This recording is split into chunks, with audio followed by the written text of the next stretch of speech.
sekalian makhluk Tuhan. Tidak kira manusia atau haiwan, bukit bukau dan tumbuh-tumbuhan. Maulaya salli wa sallim daiman abadan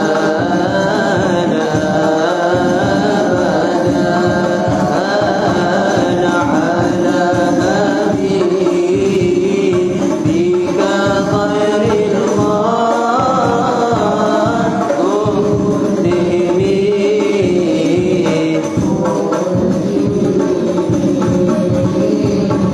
Asaid qar'un datang berlari-lari, berlutut dan mengucuk kaki Nabi, mengalir air matanya menangisi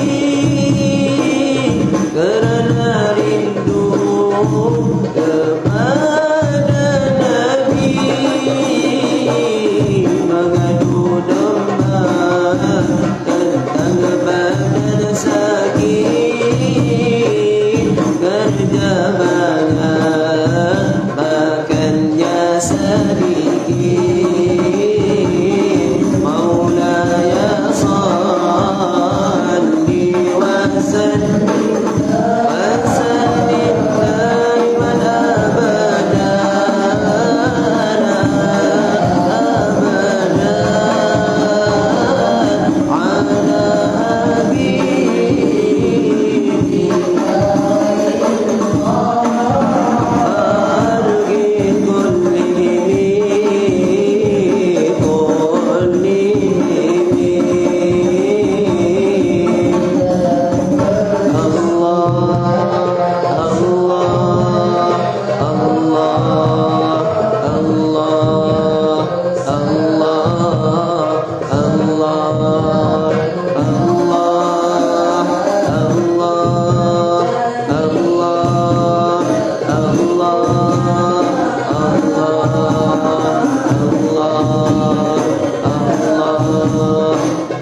salli wa sallim daiman abadan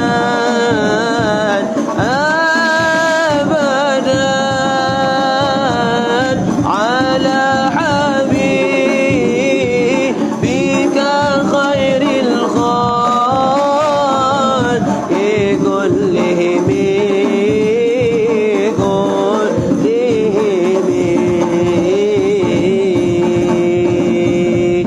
Allahumma salli wa sallim wa barik alaihi wa ala alihi wa sahbihi. Assalamu alaikum.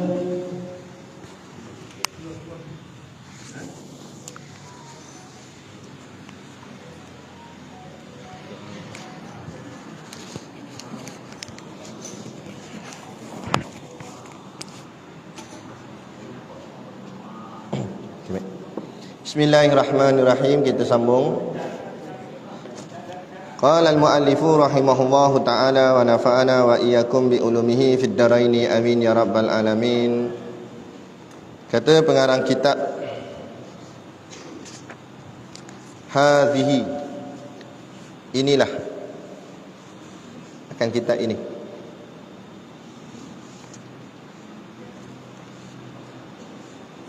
inilah akidah bagi Sanusiyah, Matan Umul Barahin, diterjemahkan dengan bangsa Melayu. Jadi makna murad di sini, kitab ini adalah dalam bahasa Arab. tapi diterjemahkan ke dalam bahasa Melayu. Wallahu a'lam. Mim tu panjang kalau nak cerita. Mim tu sebenarnya mewakili Nabi Muhammad SAW. Kerana nak masukkan situ, kerana Muhammad lah kita kenal akan Allah Ta'ala. Kerana kenal Nabi Muhammad lah membawa kita pada kenal Allah Ta'ala. Siapa rajin tulis sekejap? Bangun seorang, tulis. Tak apa, anda cakap tulis. Tulis Ahad. Alif ha dal Ahad.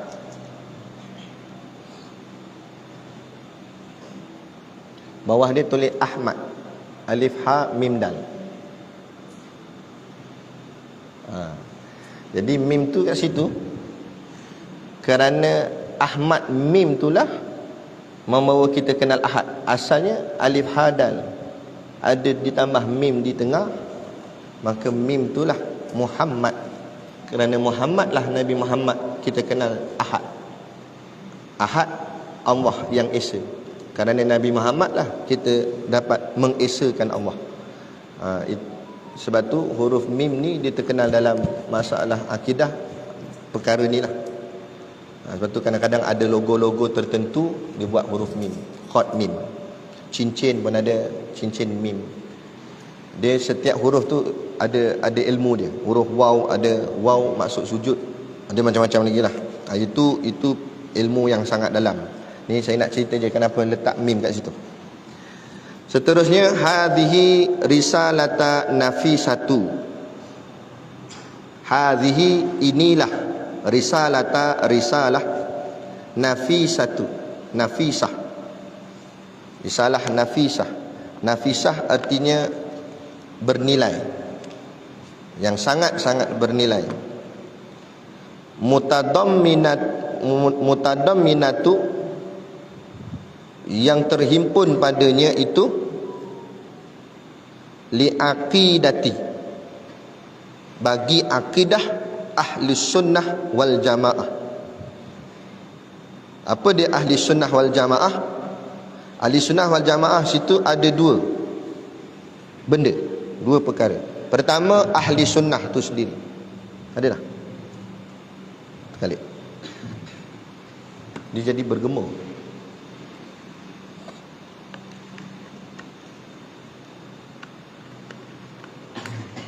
Baik.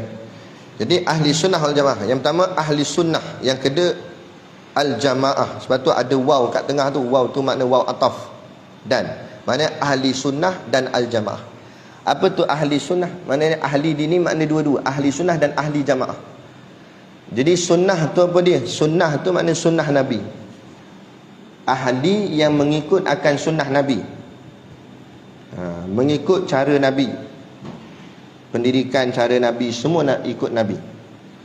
Wa dan al jamaah, jamaah maknanya bukan lone ranger. Bukan seorang-seorang. Kan? Kenalah kita ni bersama dengan jemaah. Tak boleh seorang-seorang, kena jemaah. Buat apa pun jemaah. Kekuatan jemaah tu boleh menyelamatkan kita. Kita semayang, kata Tok Guru buat macam ni contoh. Kita semayang seorang lagi mudah diganggu oleh iblis berbanding kalau kita solat berjemaah. Ibarat contoh, kita nak qiyamul lail, tidur di sini kan, tidur di masjid ni. Contoh katalah ada nyamuk. Kita tidur seorang. Nyamuk ada 10 ekor. 10 tu nak terkam siapa? Tak ada orang lain. Dah kita seorang, 10 cocok ini kita. Sedut darah kita. Sampai kurus jadi.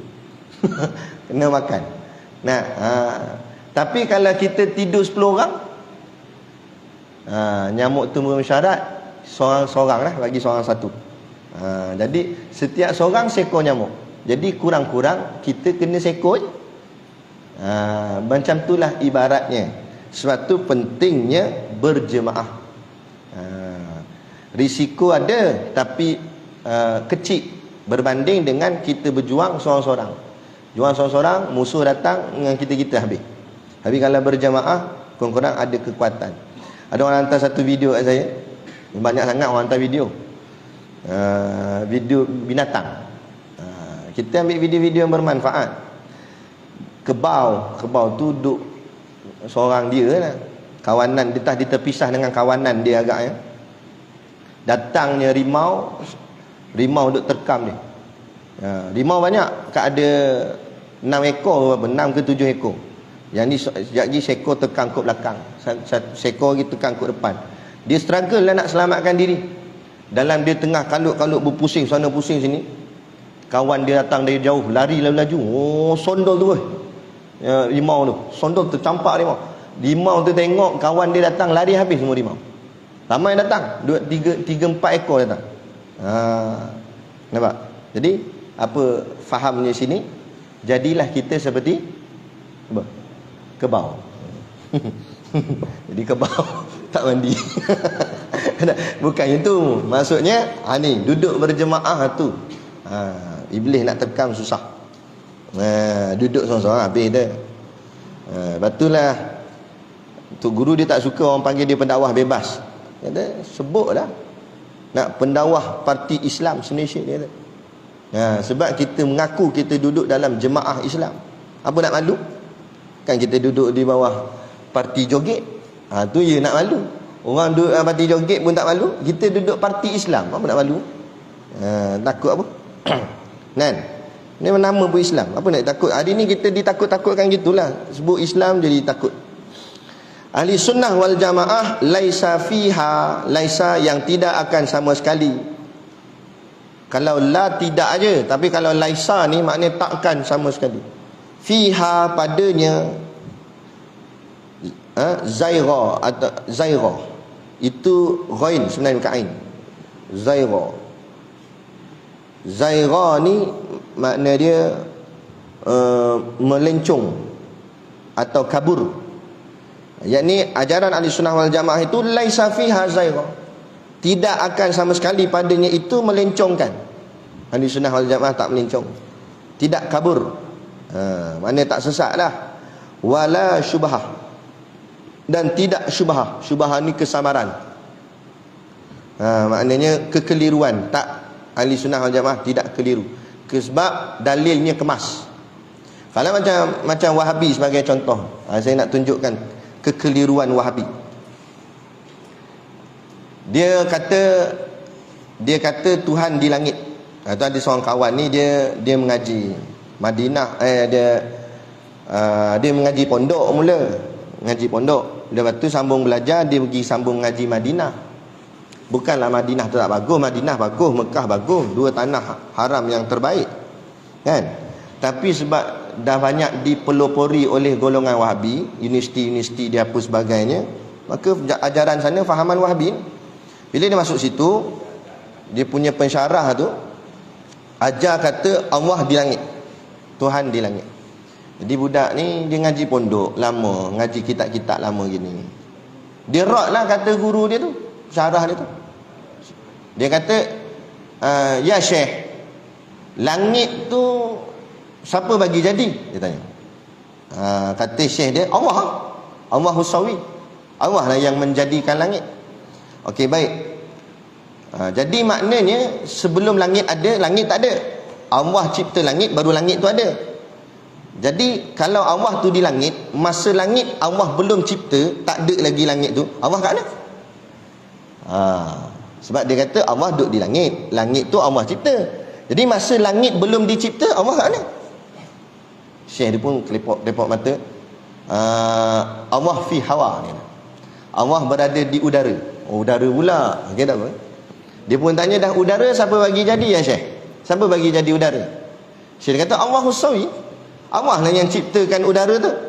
Dah udara ni ciptaan Allah. Jadi sebelum Allah cipta udara, Allah di mana?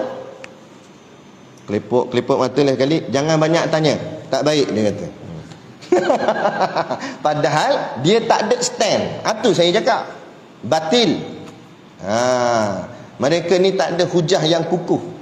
Sebab tu kita ahli sunnah wal jamaah berani untuk berhujah dengan mereka. Kan? Sebab kita ada hujah yang kukuh. Mereka ni bahagian boleh itulah cakap sembang kemas. Tu. Sebab tu tak kita ahli sunnah wal jamaah laisa fiha zaigha wala syubha. Kita tidak ada sebarang keraguan. Jelas. Sebab tu mengaji tadi saya sebut awal pagi tadi sampai jazam. Bila jazam orang nak rot ke mana? Semua jelas. Nak kata macam ni ada jawapan. Nak kata macam ni jawapan. Nak kata macam ni jawapan. Semua jelas. Tapi bila kita ngaji tak habis tu yang bermasalah. Bila orang rot kita gini mula. Sebab kita tak clear betul-betul. Jadi belajar biar sampai khatam kitab ni. 4 hari kita duduk sini khatam, bagi faham tak faham tanya tok guru. Tanya bagi puas. Jangan keluar daripada pangkor ni selagi kita tak faham akidah ahli sunnah wal jamaah matan umul barahin. Kalau tak faham tak duduk lagi pangkor ni. Jangan keluar. Jadi orang pangkor. Nah. Bagi kemas dulu, bagi faham dulu biar balik ni kemas sungguhlah. Nak terang kat orang pun reti dah. Qalahu, seperti katanya. Siapa yang kata ni? Ayat ni siapa kata? Hadhihi risalatan nafisatu mutaddimanatu. Semua ni siapa kata? Qalahu, berkatalahnya. Siapa dia? Syekh Wan Abdul Qadir bin Abdul Rahman Al-Fatani. Ni Syekh ni kata ni. Siapa dia ni? Okey, kita cerita lebih kurang lah. Syekh ni siapa dia? Syekh ni lah yang terjemahkan kitab Matang Barahin ni. Asalnya kitab Matang Barahin ni bahasa Arab. Karangan siapa? Imam Sanusi. Pagi tadi kita cerita tu. Syekh Abdul Qadir ni orang Melayu kita. Dia orang Fatani. Dia tolong terjemah daripada bahasa Arab ke dalam bahasa Melayu. Bukan leke-leke orang ni. Syekh ulama besar. Dia hidup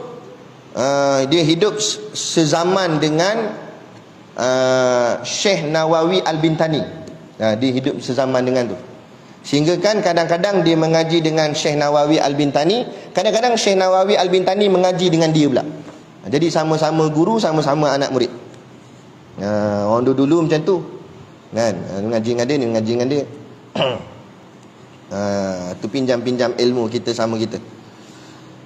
Tu hebat ni Syekh Abdul Qadir. Sehingga kan Syekh Abdul Qadir bin Abdul Rahman ni dikatakan bapa segala ulama Nusantara. Kerana apa? Lahir daripada beliau lah yang mendidik ramai-ramai ulama-ulama Nusantara. Dia antara anak murid Syekh Daud Al-Fatani. Dan dia memegang tarekat Syatariah sama dengan tarekat yang kita pegang. Untuk makluman yang luar, orang yang luar, tadi lepas mayang subuh Ustaz Zainuddin kita jadi imam tadi, dia baca zikir tu, itulah namanya zikir tarekat Syatariah. Kalau siapa nak bai'ah ke, minta kat tu gurulah. Kan? Zikir tarekat Syatariah.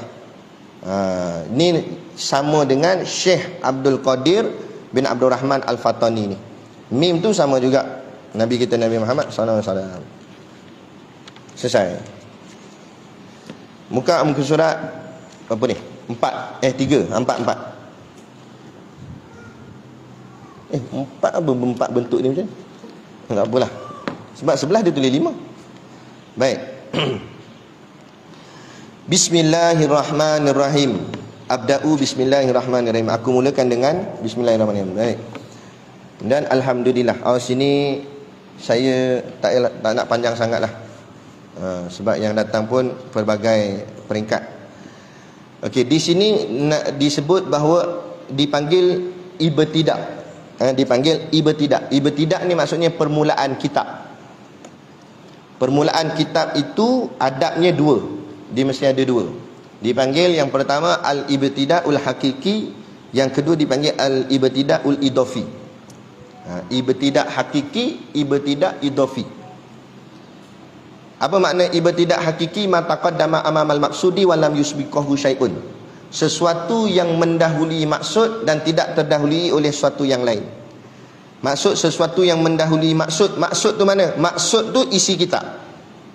Dia mendahului isi kitab, mana dia lah mula-mula sekali. Tetapi dalam masa yang sama dia tidak terdahului oleh sesuatu yang lain. Tak ada siapa lebih pada dia. Dia yang pertama sekali. Siapa dia? Basmalah, iaitulah kalimah bismillahirrahmanirrahim. Maka menjadi syarat di awal kitab mesti bermula dengan bismillahirrahmanirrahim. Kalau tak dimulakan dengan bismillahirrahmanirrahim, makruh. Dia kira tidak ada adab pada kitab. Bismillahirrahmanirrahim. Ringkas-ringkas lah, ya. Bismillahirrahmanirrahim itu ada 19 huruf, ada 5 kalimah padanya, 5 patah perkataan. Kalau kita orang biasa tak mengaji lagi, kita nampak satu kalimah. Tapi hari ini kita ngaji dah, sebenarnya bukan satu kalimah, tapi ada 5 kalimah di situ. Iaitu kalimah pertama bi, kalimah kedua ismi itu, kalimah ketiga Allah, kalimah keempat Ar-Rahman, dan kalimah kelima Ar-Rahim. Baik, bi itu apa dia? Bi bermakna dengan.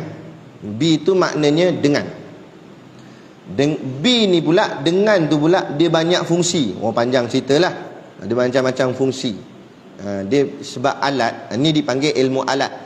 Alat ni maknanya dia ada fungsi lah. Macam screwdriver. Ada fungsi dia untuk apa? Untuk buka skru macam mana. Spanner, nama spanner tapi ada banyak jenis. Spanner mati, spanner hidup. Ada spanner ikut saiz pula, 14, 17. Kalau orang mengaji, dia sebut nombor, ambil 14. Untuk apa? 14 mana pula? Nak 14 apa? 14 jalur gemilang apa dia? Tak tahu. Tak, tu kata tak kerti, bodoh. Kalau orang kerti, orang mekanik apa dia tahu. Spanner 14. Dia tak kerti, dia bawa 14 biji spanner. Kalau orang kata spanner 14, maknanya buka saya tu 14. Sama tak? Orang tak erti dia nampak biasa bismillah ni. Orang erti dia nampak besar. B tu banyak fungsi. Jadi kita ringkas-ringkas cerita. B sini nak ambilnya B musahabah, kebersamaan. Fungsinya kebersamaan. Kebersamaan dari sudut keberkatan. Maknanya seolah-olah makna dengan di situ dengan keberkatan. Ada banyak lagi fungsi dia. Ada yang fungsi musta'inah. Tapi kita tak nak bicara yang tu dalam-dalam lah, sebab kita 4 hari di sini. Jadi kita laju-laju gitu je. B tu maknanya B fungsi musahabah, makna dengan situ dengan keberkatan. Dengan keberkatan apa? Ismun. Nama. Okey, ismun. Malas betul nak bangun. Nak kena tulis ke? Tak payah aku nak. Jadi ismun ni asalnya alif sin mim. Ismun. Mim tu dengan barik dengan tanwin. Tulis kat lah. Kan tak ikhlas pula mengajar. Allah tengok ni. Okey, baik. Ni B ni kat sini lah, B. Okey, biar tinggal B tu. Sekarang ni ismun. Ismun. Asalnya macam ni. Nah. Tapi sebab ada B ni salah satu daripada 9 haraf jar. Kalau Matan Jurmiyah kata 9, kalau Alfiah Ibn Malik kata 20. Tak apalah. Itu bahagian ilmu. Ya, jadi B ni salah satu daripada haraf jar. Haraf jar ni kenapa dinamakan haraf jar? Sebab fungsi dia. Fungsi dia membaris bawahkan isim selepas dia. Pertama, wajib selepas dia tu isim. Kita belajar ilmu bahasa Arab kan, ada isim fi'il haraf. Ini isim. Jadi lepas dia ni wajib baris bawah. Maka jadilah dia ismin. Gitu. Jadilah ismin. Tapi pula tak selesai lagi, tak jadi lagi. Kita nak jadikan dia jadi macam ni. Macam mana dia boleh jadi macam ni? Kita nak terang. Jadi asalnya ismun, jadi ismin sebab ada B. Okey, baris bawah. Selesai. Kemudian pula hukum dalam tata bahasa Arab, kalau satu perkataan itu bersifat bersandar, mudhaf, maka ada sebelahnya itu mudhafun ilaih. Kalau yang ada huruf yang ni kena sandar, maknanya yang depan dia ni bersandar kepada yang ini. Jadi perkataan selepas ni adalah Allah. Kan, Allah. Perkataan Allah ini bersandar dengan perkataan ini bersandar dengan ini. Sebab kenapa kena bersandar? Sebab ayat dia tak lengkap. Kalau kita gabungkan B ni dengan ismun ni makna apa? Ni makna apa? Nama. Jadi kalau kita sebut dengan nama, adakah memberi makna? Orang akan tanya balik kat kita, nama siapa? Jadi nama tu dijawab, iaitu Allah. Maka nak jawab Allah ni lah disandar. Ni namanya mudhafun ilaih. Mudhafun ilaih. Namanya mudhafun ilaih. Bila ada mudhafun ilaih, maka adalah mudhaf. Ni dipanggil mudhaf pula. Mudhaf. Jadi bila ismin ni jadi mudhaf, syarat bagi mudhaf pula kena buang alif lam dan kena buang tanwin. Sekarang ada alif lam tak? Tak ada. Alif lam tak ada, tak apa, tak payah. Dan memang tak ada. Tanwin ada? Ada. Buang tanwin tu. Buang tanwin, tinggallah satu baris. Jadilah ismi. Maka daripada ismin tadi, dia bertukar menjadi ismi pula. Kemudian masuk dalam ba ni.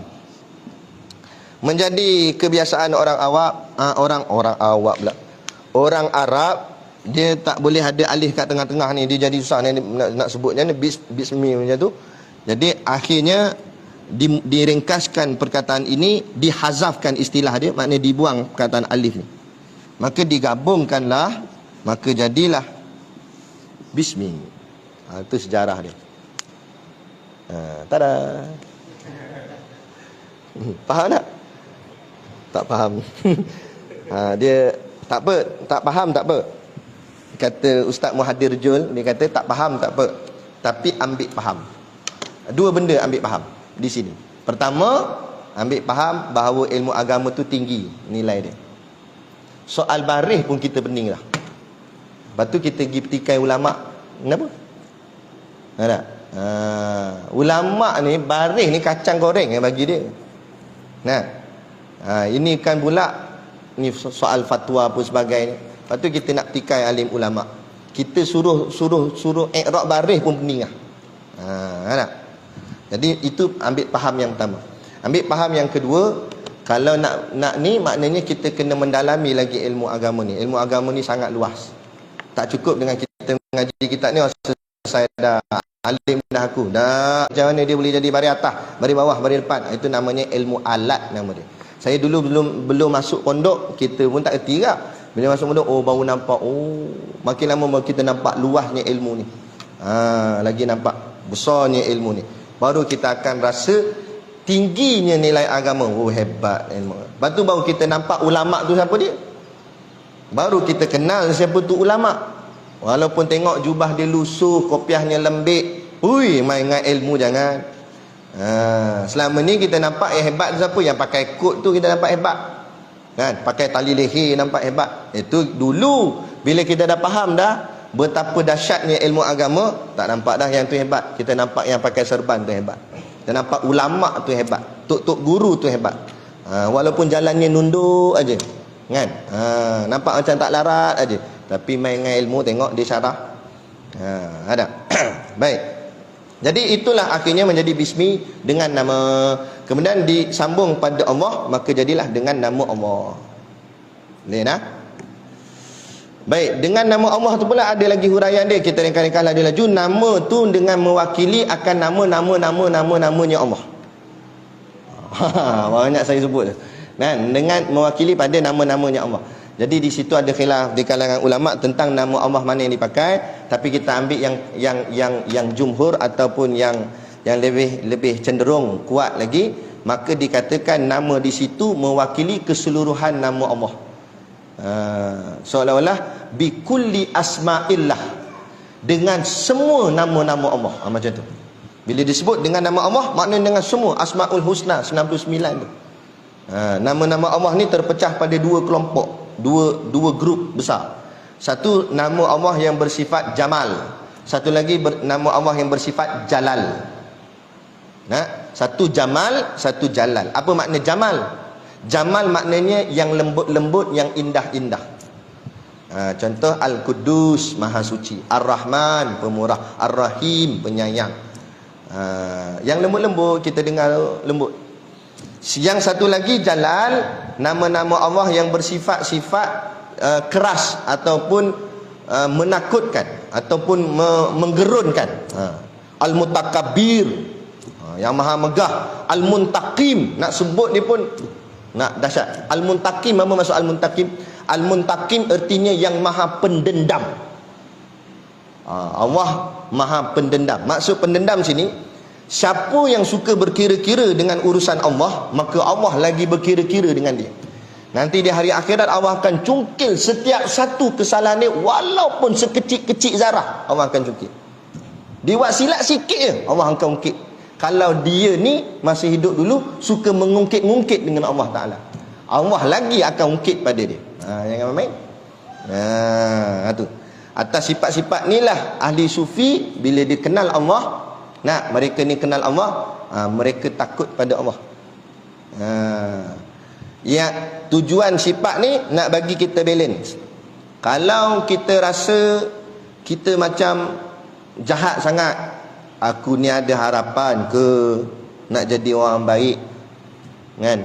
Aku ni teruk perangai, tahun ni lah baru puasa, itu pun tak penuh juga, dia kata. Dia mandang, dia rasa diri dia serba kurang. Ambil nama-nama Allah yang bersifat jamal, nama-nama Allah sifat lembut. Allah tu maha pemurah, Allah maha pengasih, Allah penyayang, Allah sayang kat kamu, Allah kasih kat kamu, Allah sayang kita. Yalah betul. Macam Ustaz Bikli bawa kan. Itu menunjukkan rahmat, kasih. Supaya orang yang putus. Sebab tu Ustaz Bikli, kalau kita tengok dia punya dakwah, dia cari siapa? Dia bukan cari jenis geng-geng pondok dah ni. Dia cari geng-geng yang dah lara, geng-geng pondan lah, apalah, yang hidupnya susah. Sebab dia nak menggunakan sifat-sifat jamal Allah tadi untuk tarik, seolah-olah takut-takut orang tu dia rasa dia dah lost. Dia rasa alang-alang aku jahat, biar aku jahat terus, Tuhan bukan pandang pun aku. Jadi kita tarik dia dengan sifat jamal. Dah, Allah pandang kamu, Allah sayang kamu ni. Ai pondan pun Allah sayang gitu. Iya, Allah sayang semua. Nak tarik dulu. Bukan kita mengiyakan ke sifat kepondanan dia tu. Kita tak setuju juga, itu bercanggah dengan fitrah. Tapi untuk tarik supaya dia rasa Allah sayang dia. Itu namanya jamal. Okey. Adapun sifat jalal ni kita guna waktu bila kita ni lah geng-geng pondok dah ni, geng ngaji, kita rasa macam confident sangat, amal kita ni Allah terima. Pagi tadi saja qiyamul lail pagi tadi, jangan main. Nampak? Nak zikir masuk hati, gini kepala kan. Tapi ingat, Allah tahu apa saja kamu buat. Dalam hati kamu Allah boleh baca. Kamu buat kerana siapa? Kerana Allah ke kerana orang lain? Kerana itu ke kerana ini ke? Kerana nak kebanggaan, kerana nak orang puji. Jangan buat pasal. Yang ni yang jadi mengeri dan mengerunkan. Kita takut. Allah tahu segala rahsia kita. Tadilah Al-Muntakim, Allah dendam. Al-Aziz, Maha mulia. Al-Jabbar, Maha perkasa. Tu. Jadi yang ni jalal. Jadi bila ada dua ni imbang. Jadi hidup kita jadi imbang, tak kanan sangat, tak kiri sangat, baru diri tegak. Orang yang boleh berdiri tegak, orang yang hidup dia boleh imbang, barulah dia boleh imbang di titian sirat nanti. Kalau dunia lagi tak boleh nak imbang, jatuhlah titian sirat. Lepas kita nak imbang macam mana ni? Dengan ilmu kita, dengan ilmu kefahaman kita tentang Allah Ta'ala, kenal Allah. Jadi bila kita rasa kita terlara sekejap, pandang balik, Allah sayang kat aku, kenapa aku tinggalkan Allah? Balik ke Allah. Rasa kita macam bagus sangat pula, sampai orang tegur pun tak boleh, kita pandang balik, Allah bersifat dengan sifat jalal, jangan main-main, jangan sombong, satgi Allah azab kamu baru tahu. Jadi kita takut balik, tunduk balik. Jadi tak naik sangat, tak tunduk sangat, dia maintain duduk tengah. Gitu. Naik sangat takut jatuh, turun sangat takut lemas, duduk atas permukaan air, selamat. Ada gitu. Jadi makna bismillah itu dengan makna bikulli asma'illah, dengan setiap nama-nama Allah kita masukkan sekali dalam hati kita. Baik, selesai. Kemudian Ar-Rahman dan Ar-Rahim. Allah, nama Allah itu lafzul jalalah, lafaz yang paling agung. Ingat, tidak ada lafaz yang paling agung melainkan nama Allah, alif lam lam ha, Allah. Nama ini nama yang hebat. Sebab apa hebat? Cara sebutannya pun hebat dah. Sebab tu nak sebut nama Allah mesti sebut dengan lafaz isti'la. Isti'la ni maknanya dengan dikembungkan mulut, Allah gitu. Kan? Tadi Allah lembik kita tadi. Allah. Ada. Sebab kebesaran, kemegahan Allah. Merasakan di hati kita. Baik. Kenapa Allah tu bari bawahi? Kerana dia jadi mudhafun ilaih tadi tu. Sebab syarat tata bahasa Arab mudhafun ilaih wajib bari bawah. Selesai yang tu. Kemudian Ar-Rahmanir Rahim, Ar-Rahmani Ar-Rahimi, dua-dua bari bawah kerana mengikut kepada lafaz Allahi. Takdir kata kalau takdir lafaz Allah tu Allaha, maka Ar-Rahmana Ar-Rahima. Kalau takdir kata lafaz Allah tu Hu, Ar-Rahmanu Ar-Rahimu. Tapi di sini Allahi, maka Ar-Rahmani Ar-Rahimi. Baris bawah itu menandakan dua nama ini adalah sifat kepada nama Allah. Jadi Allah itulah Ar-Rahman, Allah itulah Ar-Rahim. Itu maksudnya macam tu. Baik, Ar-Rahman Ar-Rahim tu apa dia? Ar-Rahman, asalnya Ar-Rahman dan Ar-Rahim ni datang daripada perkataan yang sama, iaitu Rahima, Rahamim, Rahima asalnya. Rahima itu dengan makna kasih ataupun sayang, boleh tak? Kemudian dipecahkan kepada dua, satu namanya Ar-Rahman, satu lagi namanya Ar-Rahim. Kenapa dipecahkan kedua? Kerana ada makna di sebaliknya. Baik. Ar-Rahman itu kasihnya Allah kepada umum. Ar-Rahim itu kasihnya Allah kepada khusus. Allah Maha Kasih, semua Allah kasih. Tapi kasih Allah tu terbahagi dua. Ada kasih yang berbentuk umum, ada kasih yang berbentuk khusus. Khususiyah. Kasih yang berbentuk umum kepada semua makhluk, tak kira siapa pun. Kasihnya Allah. Termasuk makhluk-makhluknya yang ingkar lagi jahat, lagi maksiat, lagi kafir di sisi Allah pun tetap Allah kasih. Ya ke Allah kasih pada ahli maksiat? Ya. Kalau Allah tak kasih, pecah dah muka dia. Allah tetap bagi dia makan walaupun dia buat maksiat. Dia buat zina, makan tak dia? Minum tak? Tak payah kata yang buat maksiat tu kafir tu kot. Sembah berhala, tak sembah Allah. Ada? Allah bagi tak dia makan? Bagi. Malah kan bukan setakat makan, sampai jadi kaya raya. Ada? Donald Trump. Ada? Kaya raya pada kafir. Kan? Allah bagi kaya. Sebab Allah kasih juga kepada seluruh makhluk, tapi kasihnya itu berbentuk umum. Kasih di sini Allah bagi dari sudut kasih duniawi. Maksud kasih duniawi ini, barang dunia ni Allah bagilah pada siapa-siapa pun, tak kira lah mau kafir ke apa ke. Kalau mau nak dunia, ambil lah nikmat dunia ni aku bagi saja. Dan kenapa Allah bagi nikmat dunia pada mereka ni? Padahal mereka ni kan kafir, jahat pula, maksiat pula, apa sebagainya. Kenapa Allah bagi juga? Sebab nikmat dunia itu tidak ada nilai. Nikmat dunia tak ada nilai. Kita makan jadi tahik. Makanlah apa pun. Kawan A makan roti canai, kawan B makan nasi lemak, masuk tandas. Tapi sebelah-sebelah, bukan sekali, sebelah-sebelah. Lepas melepah, dia pun tanya, "Oi, warna apa?" Kawan yang tandas sebelah kata coklat. Sama lah, aku pun coklat. Padahal nak ceritanya makan dia sama tak? Tak sama. Seorang nasi lemak, seorang roti canai. Hasil sama. Itulah dunia. Sama je. Kita yang nampak beza. Kan? BMW dengan kancil sama tak? Tak sama dah Ustaz. BMW power lagi. Power tu langgar trailer, power tak? Siapa kemik? Kancil langgar pun kemik, BMW langgar pun kemik tak? Mati tak? Kan? Walaupun ada airbag, bukan mati sebab langgar tu, mati sebab airbag lemas. Tak boleh menampak. Jadi nak kiranya dunia ni sama je. Sebab tu bila dunia ni sama je, tak ada nilai pun, Allah bagilah siapa nak ambil banyak, nak ambil banyak. Tak ada nilai. Selalu saya buat contoh macam apa nama tu? Kertas. Adik dia minta ke ayah dia, "Ayah nak kertas." Ayah tanya, "Nak buat benda?" "Saya nak ni lah, adik nak buat ni roket." Kata, nak buat roket. Pakai kertas tu buat lipat-lipat jadi roket. Ayah dia pun ambil ni, kertas tak pakai ambil kertas surat khabar, bagi kat adik Adik dia pun buat, lipat punya lipat tak jadi roket, jadi sampan. Allah tak jadi roket, silap buat. Dia kata nak lagi kertas ya. Ayah dia serabut, ayah dia tengah main PUBG, kalut situ.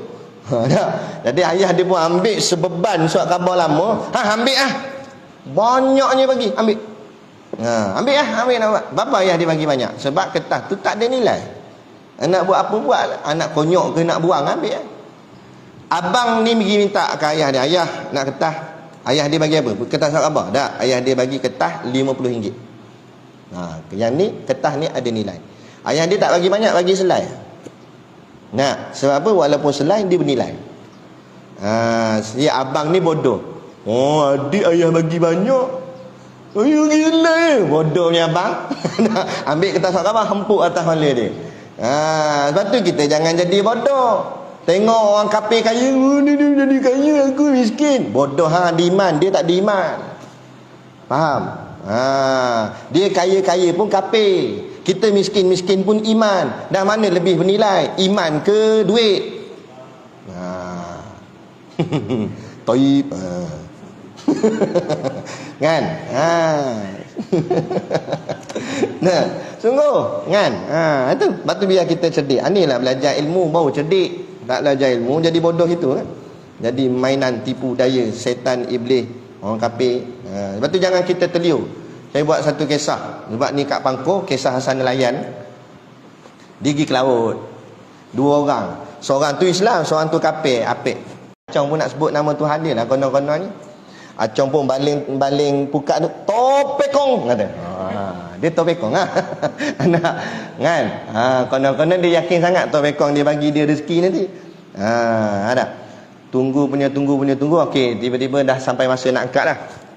Dia pun yang apa nama si kapi ni dulu angkat, dia angkat. Tarik sengit bot.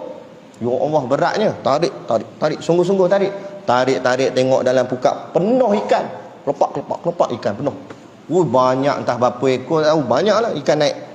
Wah, si kapi ni kata toceh. Dia kata toceh terima kasih sama dia punya dewa lah konon-konon. Dia ingat dewa dia bagi. Padahal Allah juga yang bagi. Nah, dia naik atas bot. Yang Islam ni pun tarik ringan. Tak ada sengit pun bot, tarik. Naik atas seekor ikan pun tak lekat. Yang lekat slipper, itu pun sebelah. Kalau 12 boleh tahan kira, boleh bawa balik pakai. Ni sebelah. Slipper Jepun naik atas. Alamak, dia kata, tak ada rezeki lah aku hari ni. Tak apa, balik sedih itulah. Malaikat yang menyaksikan kejadian ni bertemu Allah. Wahai Tuhan, Engkau lebih tahu segala-galanya. Cuma kami peliklah tengok yang hamba ni beriman dengan Engkau, siap sebut nama Engkau lagi, tapi satu rezeki pun tak lekat pada dia. Seekor ikan pun tak naik kat pukat dia. Yang seorang ni kafir. Dia tak sebut nama Engkau, malah dia sebut nama berhala mana tahu.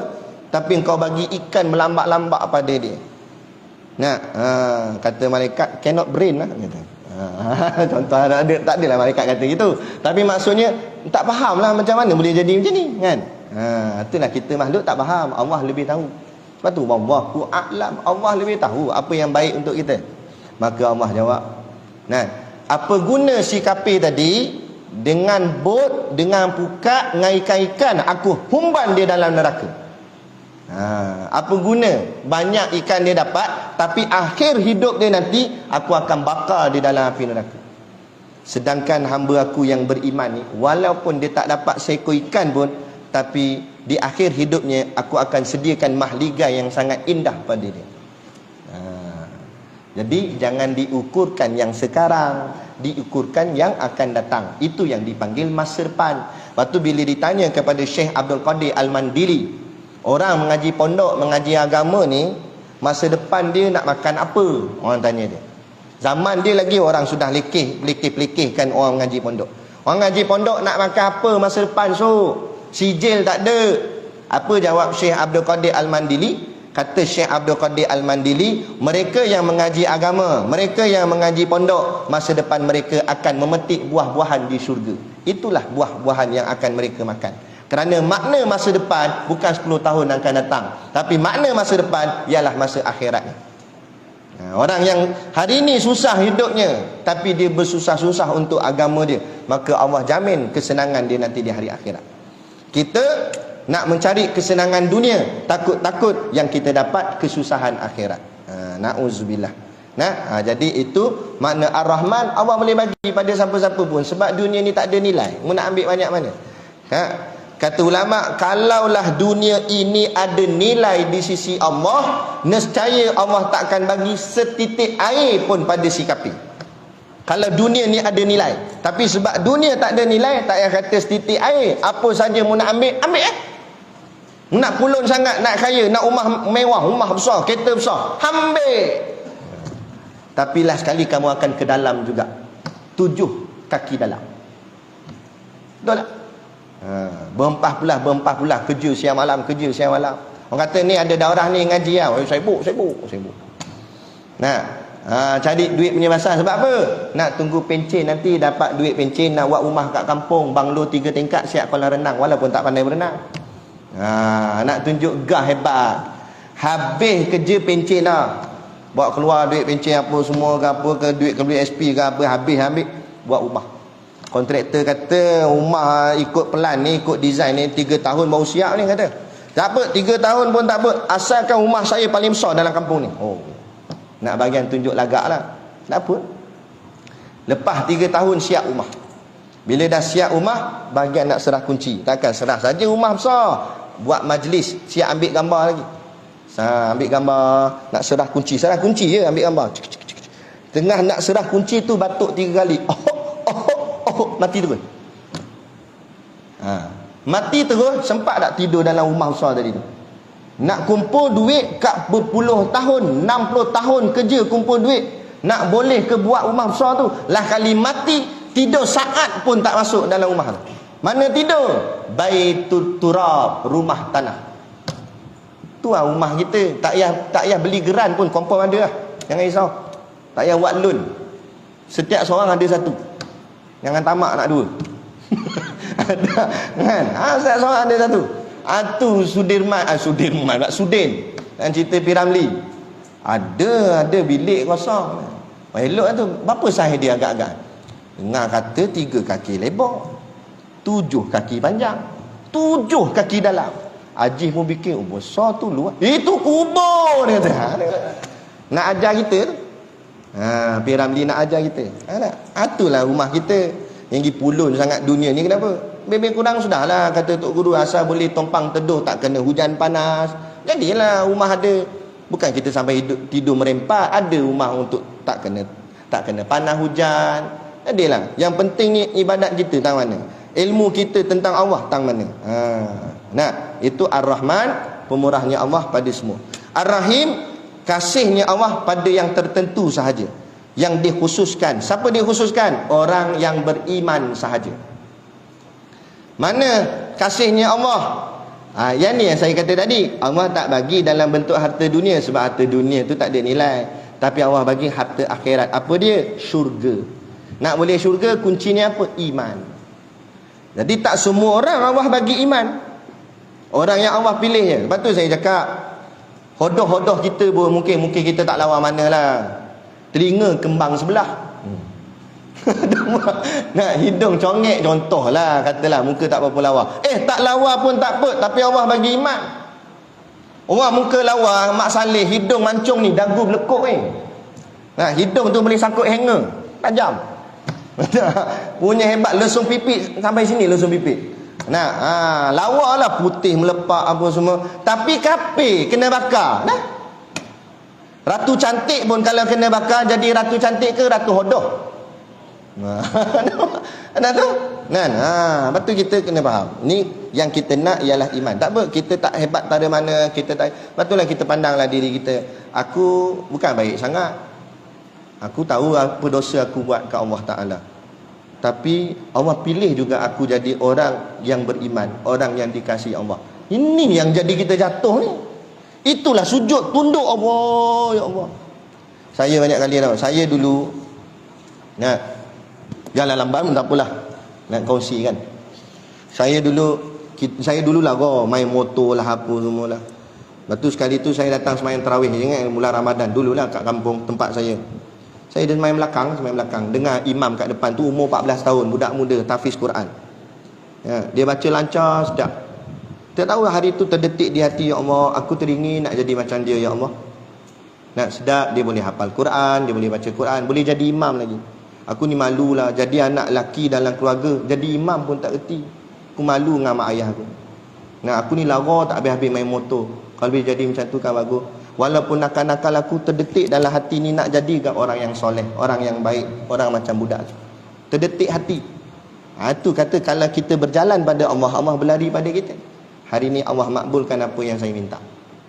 Nah, boleh. Malah kadang kita pun tak pernah terfikir kita akan jadi ustaz. Saya tak pernah terfikir dalam cita-cita saya.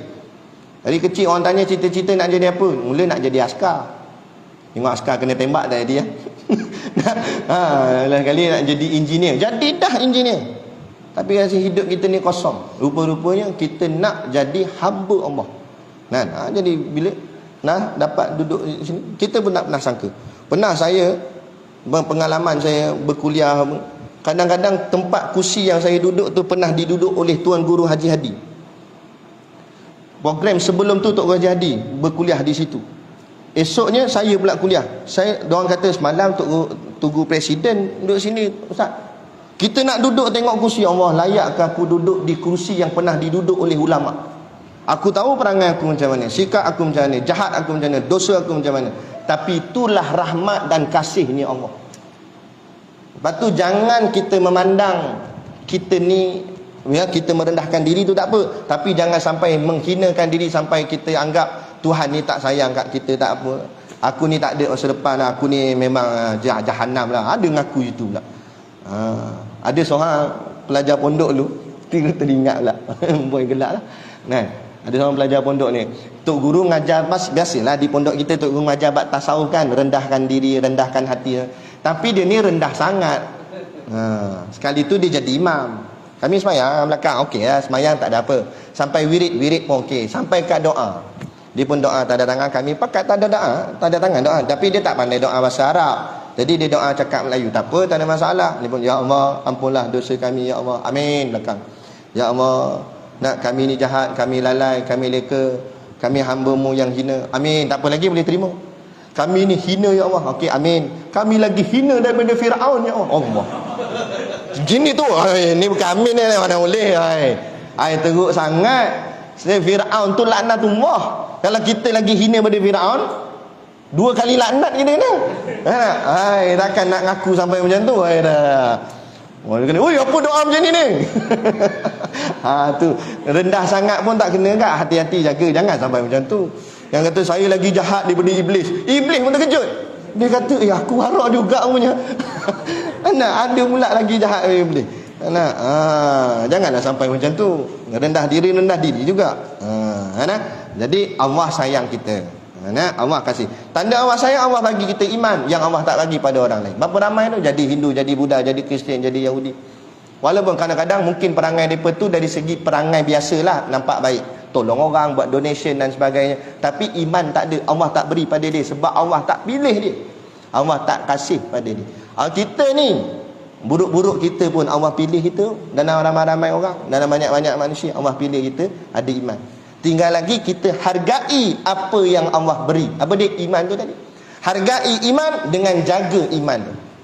Macam orang bagi satu hadiah kat kita, tanda kita hargai hadiah tu orang bagi, kita jaga elok-elok, jangan rosakkan dia. Jaga elok-elok, letak tempat elok-elok dan tempat yang selamat. Begitulah Allah beri pada kita iman yang bukan kita minta pun. Mana ada siapa-siapa minta. Kita pun tak tahu, keluar-keluar Allah lahirkan kita sebagai seorang Islam. Wek, tengok ayah kita pakai kopiah, mak kita pakai tudung. Azan telinga kanan, kamat telinga kiri. Syukur. Ada orang wek, ni tergelan atas dahi. Ya mak, dia kata ya apa sudah jadi. Dia pun tak tahu. Bukan dia nak. Betul tak?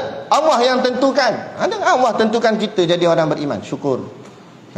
Dengan rasa syukur kita jaga iman. Macam mana nak jaga iman? Baja dia, pagar dia. Setiap orang Islam yang lahir ada benih iman. Benih iman ni kena dijaga, baru tumbuh pucuknya, baru tumbuh pohon dia. Kalau tak dijaga, benih ada tapi pohonnya akan layu, akhirnya mati. Sebab tak dibaja, tak dipagari. Mana baca? Baca dengan ilmu. Jaga iman dengan ilmu-ilmu agama. Kenal Allah, baru kita iman tu terjaga. Kan? Jaga-jaga daripada sifat-sifat mazmumah yang boleh merosakkan amal. Itu pagarnya tasawuf, ilmu tasawuf untuk didik kita. Kan? Nah, barulah pohon yang naik, pohon yang subur, iman yang subur di dalam hati kita. Barulah layak akhir sekali mati dalam keadaan iman. Bila siapa yang nak mati dalam iman, hidupnya mesti dengan iman. Baru akhirnya pun iman. Kalau mati nak iman tapi hidup tak nak ikut iman, tak nak ikut Islam, tak nak beriman, mana kan dapat hujungnya iman. Nak? Jadi kita berhenti takat ni.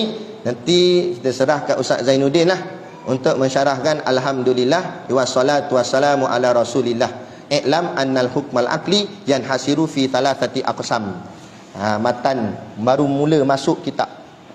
Matan dia insya-Allah nah. Saya cabut dulu.